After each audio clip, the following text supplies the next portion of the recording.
বজাৰ লগে লগে ধুবুৰী BN কলেজত ভোট গণনা আৰম্ভ কৰা হ'ব। ইতিমধ্যে দেখিবলৈ পাইছে যে BN কলেজত যিসকল আটাইকেইটা ৰাজনৈতিক দলৰ লোকসকলে আহি ইয়াত উপস্থিত হৈছেহি আৰু তেওঁলোকে ভোট গণনাত ইতিমধ্যে অংশগ্ৰহণ কৰিব। ইতিমধ্যে ইয়াত আহি উপস্থিত হৈছেহি গোলকগঞ্জৰ কংগ্ৰেছী বিধায়ক শুভম আলী চৰকাৰ। মই তেখেতৰ ওচৰলৈ আহিছোঁ। তেখেতে কি আশা কৰিছে বৰ্তমান অৱস্থাত? আজি সুন্দৰ মনোৰম পৰিৱেশ।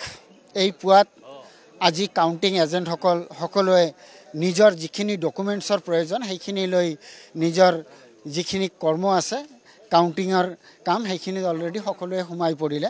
প্ৰতিটো দলৰে কাউণ্টিং এজেণ্ট সোমাই পৰিছে, কিন্তু মই কংগ্ৰেছ দলৰ এজন প্ৰতিনিধি হিচাপে আশা কৰিছোঁ আজি গোটেই ভাৰতবৰ্ষত আজি কংগ্ৰেছৰ আৰু কংগ্ৰেছৰ লগতে কংগ্ৰেছৰ যি এলায়েন্স আছে ইণ্ডিয়া এলায়েন্স তাৰে জয় জয় ময় হ'ব। আপোনালোকে অলপ পিছতে আপোনালোকে টিভি খুলিলে আপোনালোকে চাব পাৰিব যে ধুবুৰীত লগতে অসমৰ 14খন সমষ্টি আৰু গোটেই ভাৰতবৰ্ষত কংগ্ৰেছক যে মানুহে এইবেলি হিলদুল ভাঙি বিজেপিৰ এখন বিকল্প চৰকাৰ বিচাৰিছে তাৰ কাৰণে যে ভোটদান কৰিছে তাৰ ৰেজাল্টটো আপোনালোকে দেখিবলৈ পাব। আৰু আমাৰ এইখন ধুবুৰী লোকসভাত এইবেলি ৰেকৰ্ড পৰিমাণ ভোটত কংগ্ৰেছৰ প্ৰাৰ্থী শ্ৰীযুত ৰকিবুল হুছেইন চাহাবে জিকিব, তাত আমি একেবাৰে নিশ্চিত হৈ আছোঁ।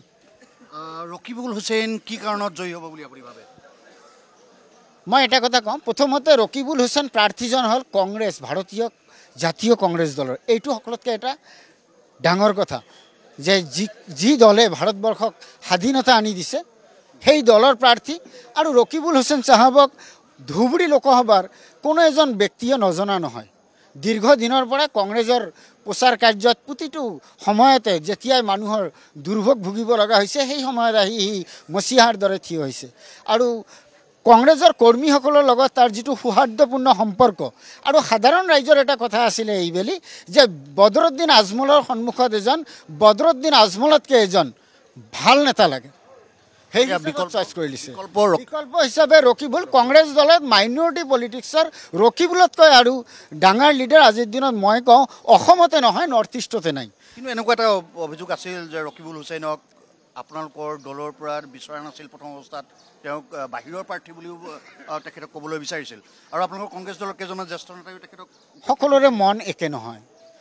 বহুত আপুনি যেনেকুৱা উদাহৰণ দিছে বহুতৰ নিজৰ ইচ্ছা আছিলে নিৰ্বাচন খেলাৰ, নিজৰ নিৰ্বাচনৰ টিকট পোৱা নাই কাৰণ দলে ৰকিবুল হুছেইনক সকলোতকৈ গ্ৰহণযোগ্য বেছি গ্ৰহণযোগ্য নেতা হিচাপে দলে যেতিয়া সিদ্ধান্ত কৰিছে তেতিয়া নিজে ভাবিছে যে মই পাব লাগিছিল মই নোৱাৰিলোঁ, তেতিয়া হয়তো সেইজন ব্যক্তিয়ে তেনেকুৱা মন্তব্য। এই মুহূৰ্তত আপোনালোকে ভাবিছে যে ধুবুৰীত এজন নতুন প্ৰাৰ্থী বিজয়ী হ'ব, এজন হ'ব ৰকিবুল হুছেইন? ৰকিবুল হুছেইন নিশ্চিতভাৱে মই কৈছোঁ পৰম কৰোণাময় সৃষ্টিকৰ্তাৰ আশীৰ্বাদত ৰহমতত ৰকিবুল হুছেইন এইবেলি জিকিব।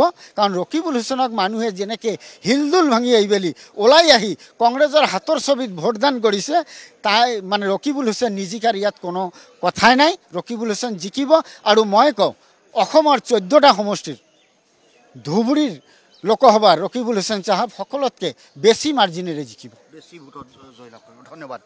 ইতিমধ্যে দেখুৱাইছোঁ যে গোলকগঞ্জৰ বিধায়কগৰাকীয়ে এই দাবী কৰিছে যে ধুবুৰী লোকসভা সমষ্টিত শেষ হাঁহি মাৰিব ৰকিবুল হুছেইনে। গতিকে দেখা যাওক ইতিমধ্যে ধুবুৰী BN কলেজত ভোট গণনা প্ৰায় 8 বজাৰ লগে লগে আৰম্ভ হ'ব আৰু তাৰ পিছতেই নিৰ্ণয় হ'ব।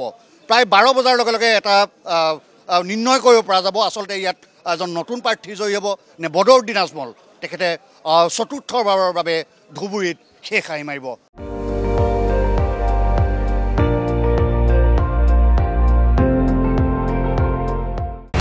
আপুনি চাই আছে ND24, সৰ্বশ্ৰেষ্ঠ নহয় সৰ্বোত্তমৰ দৌৰত।